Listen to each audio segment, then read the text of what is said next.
به دفتر فرماندهی پلیس بغلان آمده است و خودش را نماینده‌ای با صلاحیت شورای امنیت ملی معرفی کرده است.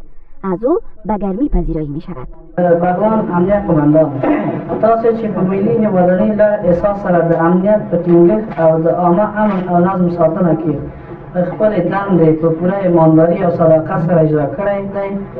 د امنیت شورا لوی ریاست مقام ستاسو ښه خدمتونه ستایي.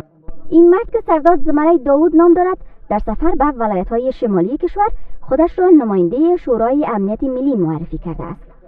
وی نخست به شهر مزار شریف می رود و خودش را نماینده با صلاحیت شورای امنیت ملی معرفی می کند و فرمانده قول اردو 2 چرخبال را در اختیار او می گذارد تا برای ستایش نیروهای امنیتی به بغلان می رود. رهبری ولایت و به شخص والی ولایت بغلان درباره مختلف در ارتباطی که باشه گفتگوی داشته باشند. این هیئت به مقام ولایت نیامدند. اما هنگامی که به مزار شریف برمیگردد شناسایی و لط و کوب می شود و با پای شکسته بازداشت می گردد. وقتی برای ما هدایت دادن که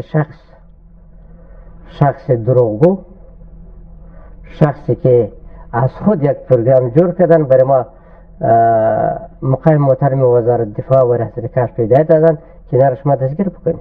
ما او دستگیر کردیم، به امنیت دولتی تسلیم کردیم. تاکنون جزئیات بیشتری درباره این کارنامه شگفتی انگیز سردار زمره داوود در دست نیست، اما آگاهان امور این رویداد را مایه شرم می‌دانند.